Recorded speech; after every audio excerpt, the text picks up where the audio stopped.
The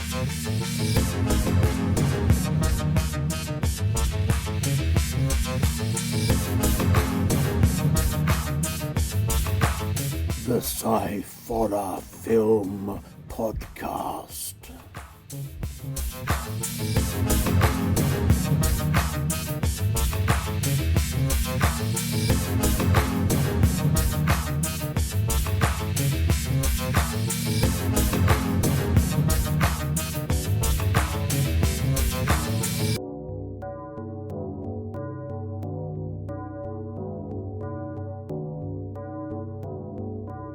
Hello and welcome to another extra episode of the Sciforror Film Podcast. I'm Andy Walker, and this week I am joined by film director Michael Neel. Hi, how are you doing? I'm great. Thanks for having me on. It's really good to have you here. You're in Massachusetts, are you? That's right. Yeah. Yeah. So you're 5 hours behind us, I believe. Yeah. Yeah. Yeah. Fair enough. Okay. I'll start off as I do with all of the people I have on the show, which is just give us a brief thing about how you got into film directing and more specifically how you got into making horror films and sci-fi films, that sort of thing. Sure. So when I was a kid, I really wanted to be an actor. I got involved in a children's theater when I was young, and I loved music. I loved art. I loved acting. And when I went to college, I went for the acting program at Vassar College, and it was great, but I realized it wasn't for me. And Mm. so I kind of had a crisis, like, well, what do I do? And I went home and watched, I think, 14 movies over a week, and a little light bulb went off. I was like, maybe this could be a good thing to do films. So as soon as I got my hands on a camera, I and made my first movie, I was like, this is it. This is all I want to do. So that was really the beginning in 1997. And when I graduated in 99, I got an internship at an animation studio Oh, in Massachusetts. And and that was cool. And it kind of gave me a little entrance and view into how the industry functioned. And I ended up falling into the category of a freelancer because that let me do my own films, which I yeah, was passionate about because I could take a job and then it would be over. And then if I had an opportunity to do mine, maybe I didn't have work or a cool film came up, I could do it because, if I had a steady job at an ad agency, for example, well, you kind of can't do that stuff. yeah, And, yeah, you know, so, and in terms of horror, like, I grew up loving horror movies. I mean, I remember seeing Return of the Jedi on the big screen, and the thing I remembered the most was the Rancor. Because I mean, I'd seen monsters at home, on TV and Godzilla and stuff, but this was the one that for me, I just blew me away. It was so terrifying and so cool and just looked gigantic. yeah, And so when I started making my own movies, I thought, well, I want to do horror, and I couldn't I couldn't scare anybody when I started out. I really didn't know. So I made them funny because that comedy and yeah, scares really go hand in hand. yeah. Okay, cool. So it was a drive-in horror show. Was that your first horror film? That was the first I directed. I was involved in one called The Veil of Blood, which came out in 2006. Um, Really just on DVD. It's actually there's plans for it in the near future. That one's more of like a backyard horror movie where I was Right. brought on as an editor and then mixed in with the fold with the director Tim Dennis and the producer Joe Lemieux, and the three of us kind of finished the whole thing.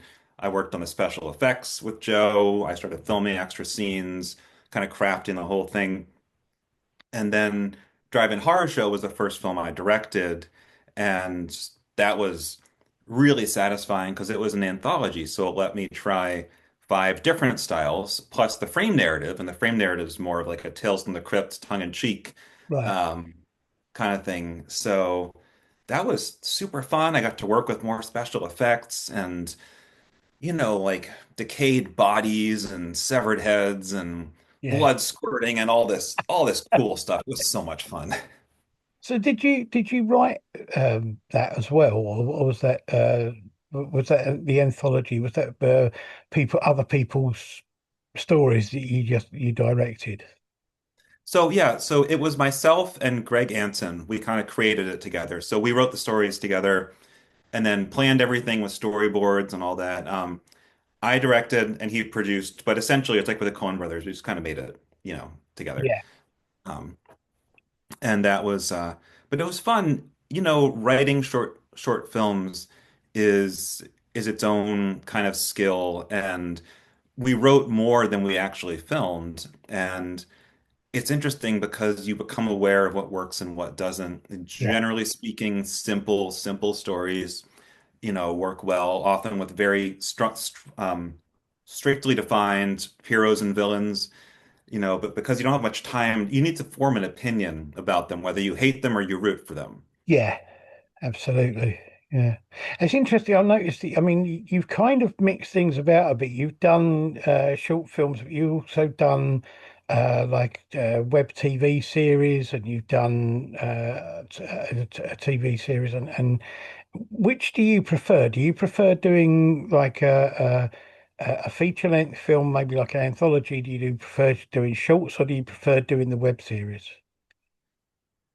I kind of prefer whatever's in front of me at the time, because I'm independent, and the nice thing about being independent is no one really tells you what to do. Yeah. So, so it's really what's the opportunity? Like, when we did Infinite Santa, which is the animated web series, that took about a year to do, and I was the head animator and director. I did it with Greg Anson again, and that was fun because I studied animation in college. As I mentioned, I had an internship at an animation studio. Yeah. So that was me just figuring out After Effects. Like, all right, well, I know basic rules of animation. Let's see kind of how we do it. And, that was fun. And then we did a film version of that, which took a couple years and which was nuts.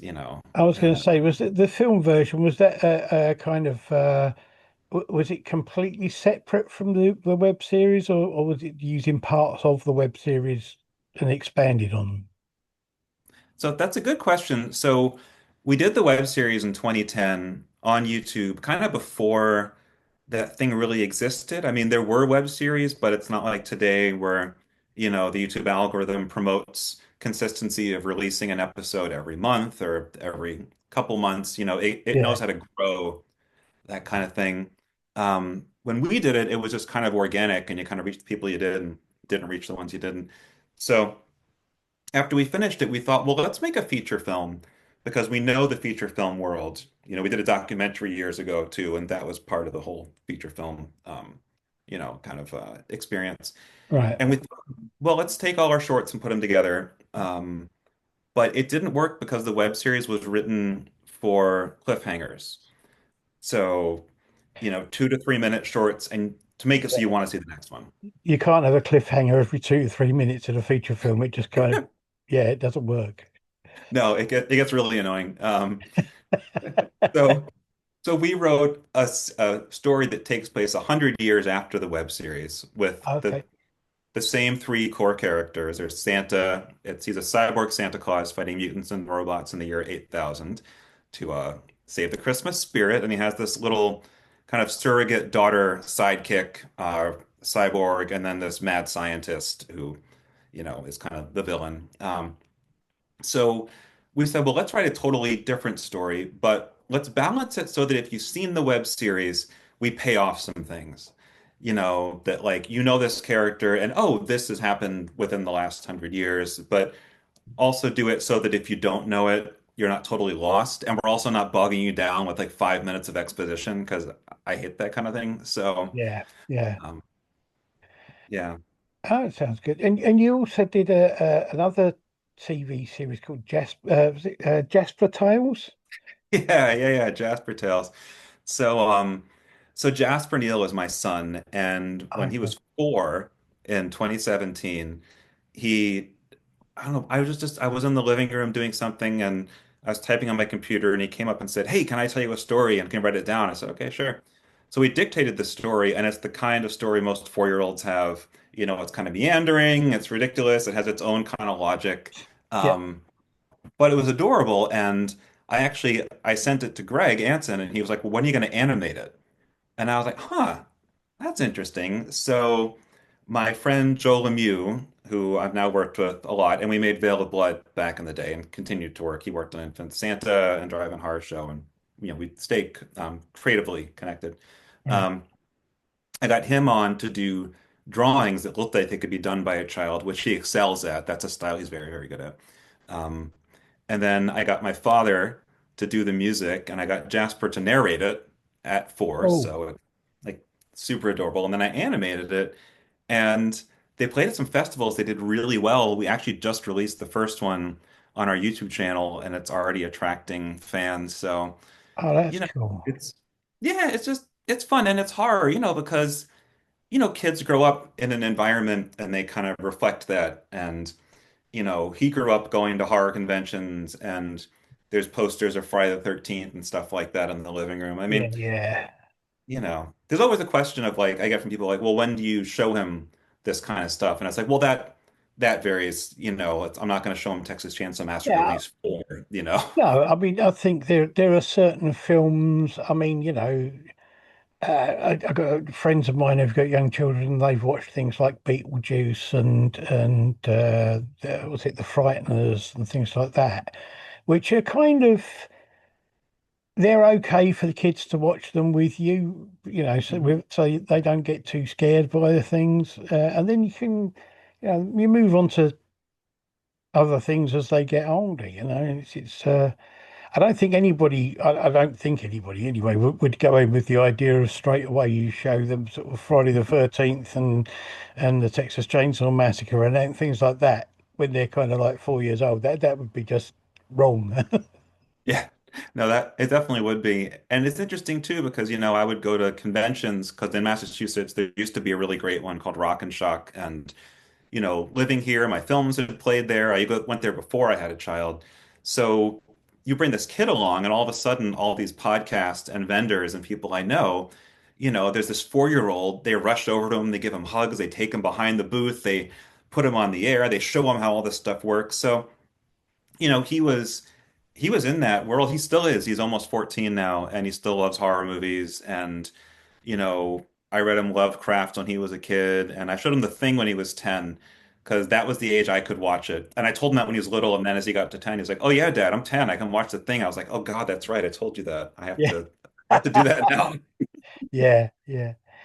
And I mean, you were saying about Lovecraft, you kind of gone on to being the last thing I got you did was H.P. Lovecraft's Celiphaeus.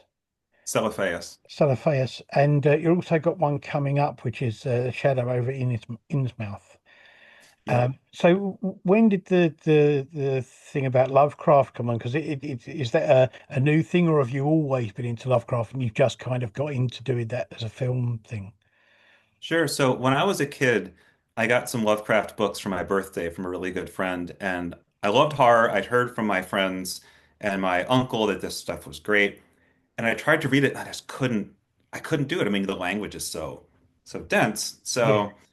Yeah, So I put it aside for a while, and then I returned to it in the late 2000s when I started going to cons and seeing his naming. I was like, oh, cool, I'll read the books, and then I loved it, and I'd always wanted to adapt it. I'd written a couple short stories and short screenplays we didn't film that had Lovecraft elements. But in 2019, Joe and I were trying to figure out what to do for our next film. And the biggest issue with being independent is, well, you need a name for people to notice, and we didn't have one. But we thought, well, we live where Lovecraft lived and wrote. Like if you walk outside our house in November, it looks like one of his stories. right. So we thought, well, his stuff is public domain. Why don't we shoot it on location, where he set the stories, and we'll get kind of free production value. And, we had to pay a little bit. Like we shot at Hammond Castle, which is actually, it was a castle from Britain that was broken down brick by brick All right. and remade here by some incredibly wealthy, kind of Yeah. person. Um, so, we filmed in there because Celiphaeus has a castle in it. Um, but it was way more successful than we ever thought it could have been. We're fairly humble filmmakers, so we don't go in always saying, oh, we're going to make the best movie ever. I think if you generally do that, you're going to be, mistaken Yeah. and, or deluded. But it was just so much fun. And because we're independent, no one told us what to do. So there's certain things about the story we couldn't adapt. It's a dreamland story. There's like big cities and, all sorts of wild, big visual things we couldn't do. But the story itself is very simple. And we thought we can do enough movie magic, like the kind of movie magic that would have been done in the 20s, Yeah, or early cinema. And I know some amazing practical effects artists who worked on Drive-In Horror Show and also Infinite Santa, and one of them is my tattoo artist, and just good friends. So they said they donate their time to do the oh, effects. cool. That's good. So yeah, practical puppets, gore, all sorts of cool stuff. And I also took the time to make it as accurate as I could. So they speak Reliant in it, which is the Lovecraft language, and it's all accurate to what it should be. They pray to the proper god. Yeah, The words are pronounced. I mean, Patagon is something that's generally accepted. That's how you say it. A lot of other words are just kind of whatever you think they'll be. yeah. But No, yeah. I think the thing is that you got with a lot of horror and stuff like that, horror and fantasy and science fiction, as long as you've got a good story and you tell it well, people are kind of forgiving about effects not being, absolutely Mhm. pristine. And I think most people I know anyway are definitely much more uh, accepting of things when if you're doing practical effects and not relying on CGI and all that kind of stuff, because practical effects are just like, they look so much better. And Mhm. even if I would rather watch a film with slightly dodgy practical effects than one that's overwhelmed by CGI. Hmm. Yeah, agreed. Absolutely.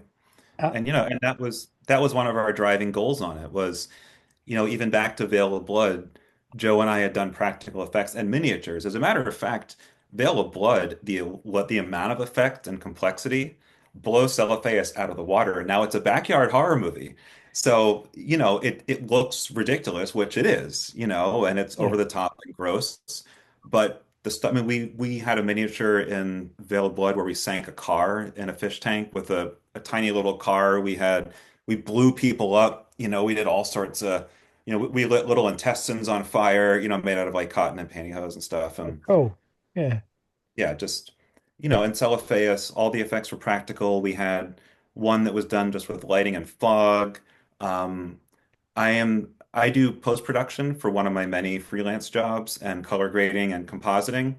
So I was able to composite the miniatures we had in Celiphaeus. I removed all the extra lights and that sort of thing. I mean, even there's an effect in it where one of the dreams starts to glitch, and that actually was still done practically. I started to do something with CGI, very basic, like bending the shot or something like that, and it didn't look right. And I thought, well, what I could do is, for any of you techies out there, you might get this. Anyone else, I'll just kind of be quick.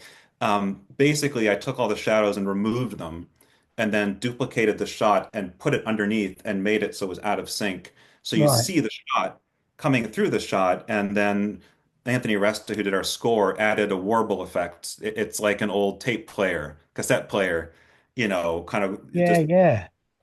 getting all messed up. So even that was a practical effect, or at least that was a way an optical could have been done, 100 years ago. And that was our Yeah, yeah, big goal. yeah. There's no drones. There's no lightning bolts. We have not a druid, like a high priestess in it, which is there's very much a accepted trope and execution of that kind of character in Lovecraft. And we had an actress who didn't know anything about Lovecraft, so she brought her own approach to it, which when I started Yeah. watching, I mean, she's super talented. She was in Drive-In Horror Show. I love her and her work anytime. As soon as I realized what she was doing, I said, well, this is interesting because she's seeing the material in a fresh way. And I think sometimes especially with something like Lovecraft, when he wrote it, there weren't any visuals. No. You know, People have kind of accepted how this stuff is supposed to look over the years. I mean, you mentioned Innismith too, like there's a kind of popular version of what these fish monsters should be. And I don't I don't fight against that. I think that's important. But if you also take a step back and look at the text itself, there's a lot more than just that. You know, the Innesmith look people talk about doesn't have to be fish eyes coming, like, flaring out of a, fishy face with a hat on. It could just be something unsettling. And Yeah, yeah, absolutely. I mean, one thing I do remember, I can't remember who said it now. It may have been either John Carpenter or John Lynch or David Lynch, one of the two. Uh, and he said that when you're making independent films, especially on a low budget, a lot of the time it helps that you don't necessarily know that well, you can't do what you're doing. yep. Yep, absolutely. Yeah, well, and it forces you to get creative. Like there's an effect in Cellophaeus. I won't spoil it for people that haven't seen it. You'll know when you see it. Tony Todd speaks through the effect. That was done in a barn, and we used a fog machine and lights, and we were filming in February, so it was below freezing, and all the lighting effects we had crystallized. Oh, And cool. a complete fluke. It just happened. And we Yeah, looked in the camera and our jaws dropped. It was so solid, you felt like you could reach out and touch it.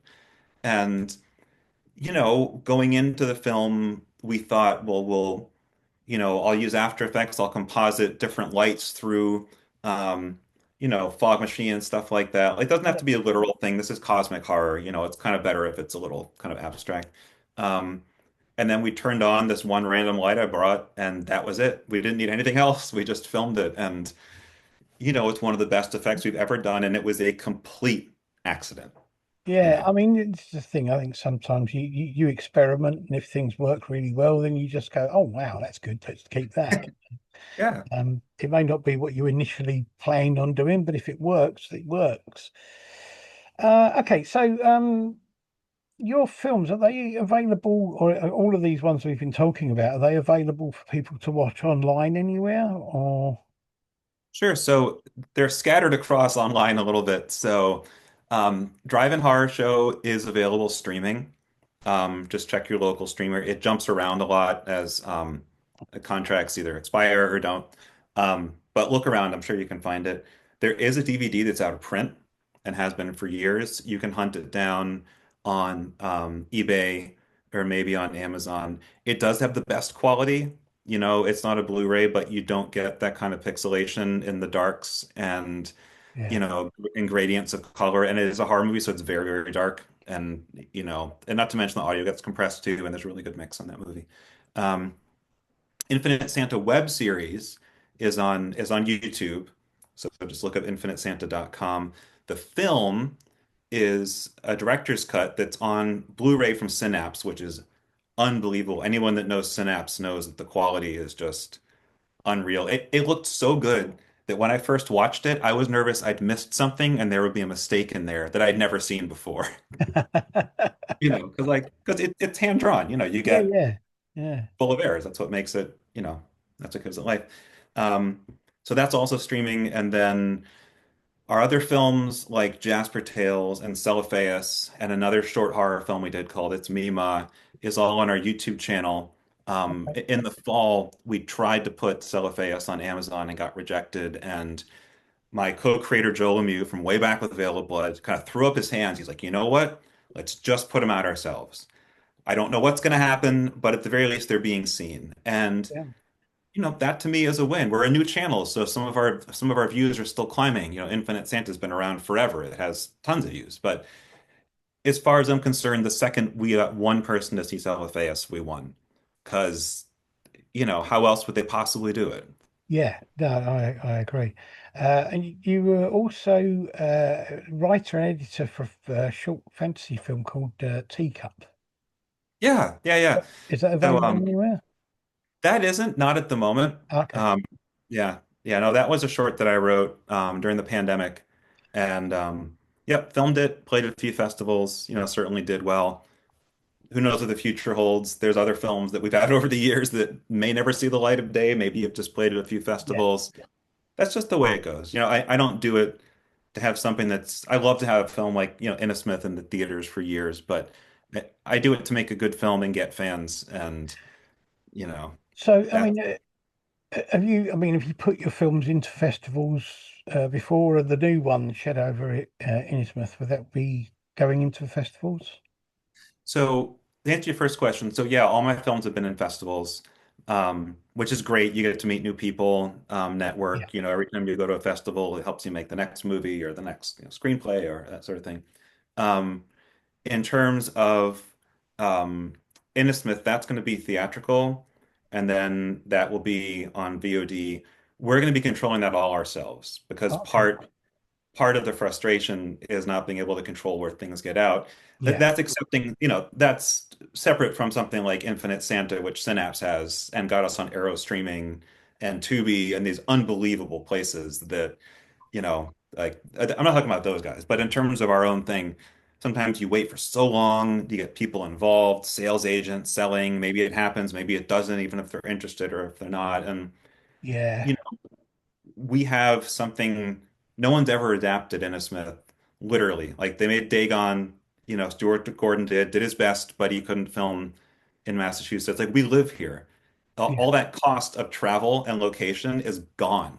I mean, I can drive an hour to where it was set, and we're going to film there. So, that's how we did Celiphaeus. That's why I'm happy with it, and I believe was able to get the quality we wanted is because we just walked out the door and filmed. It's Yeah. simple. Yeah. No, I can see it's an advantage to be somewhere that fits exactly what you want to film. It's a great thing. Okay. Is there? Have you got any other things in the process of planning or being made that will be coming up in the next sort of year or two? Yeah, so a couple things. So we're going to continue to put out a new video on or new film on our YouTube channel the second Friday of every month, and then a Okay. short 2 weeks after that. The short's usually just some clip, from the film itself. So we could really help. It would really help people to help us to people subscribe, check out the videos, all that kind of stuff. Our stuff is horror, so I can't really come up in the end being like, "Hey, smash that like button," like people always do on YouTube. Yeah. So, Yeah. kind of call to action we can't really do. But we're going to keep putting out Jasper Tales on that and some other films. We have a horror movie coming out in October. I can't really say what it is yet, but it's very trashy and very fun. Okay. Um, we're going to have another film released next year, um, theatrically, fingers crossed. And then Innismith, if all goes well, will be released in October 2027. Um, Cool. Cool. so there's still a lot of filming between now and then.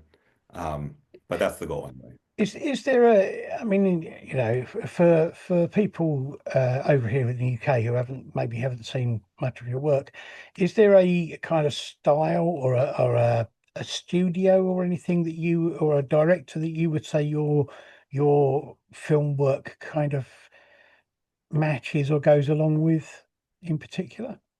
It's a great question. I mean, I guess it varies from film to film. I would say visually, probably something like, well, Dean Cundey is my favorite cinematographer of all time. For those of you who don't know, he was the director of photography on Halloween, The Thing, The Yeah. Fog, Back to the Future, Jurassic Park. I mean, on and on and on and on. I find his lighting in particular amazing because it seems plausible to the naked eye. Like going to the theater as a viewer, you probably don't know what real light looks like in a way where you could say, well, here's a light I'm doing, and now it looks like natural light. It's a difficult kind of thing. But Yeah. his lighting tends to do that and also be scary. So it puts you in the film and makes it seem like, like this could be real, somewhere. Yeah. That's probably the biggest influence in my cinematography. And I'm very much influenced in my filmmaking style by Jan Svankmajer, who is a Czech animator that did a film called Faust. And it's a, um, it's a mixture of stop motion, live action, puppetry, human pixelation, which is animating, people. Yeah. And what I like about it, in particular in Celiphaeus, he's very quiet and everything he does is practical and most of it is silent. And it has this unusual reality to it. I feel like with his films seem real because they're all on location. He might be animating bones and tongues and meat and all this weird stuff, but like, you could reach out and touch it, or clay. Um, just and also John Carpenter, like I don't always write like him, but if you want to direct something scary, just look at Halloween and copy everything. And it's even if you don't like the movie, like I mean, I love it, Yeah. but I know not everybody does. Like, just technically, it's amazing. That's a great question, though. There's probably other ones I'm not thinking of. Like, no one's ever really asked me that. Thanks for getting my brain moving on that. Okay. Well, thank you very much for being on the show. Really good to talk to you. Thank Um, you. as I always do, I will put up links to Michael's social media and YouTube channels, and that so you can check out what he's doing and when, and check out his work, and keep an eye out for his films now and in the future. And we hope to see some more of your stuff. And maybe we'll have you back on the show in a few years' time once you're more well known across the world. Thank you. I love it. Anytime you want, I'll come right on. Thank you very much. Thank you to everyone for watching and listening, and we will be back again soon. Thank you.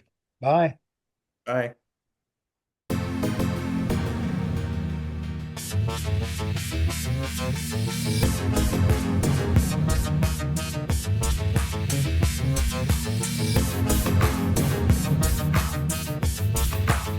The Sciforror Film Podcast.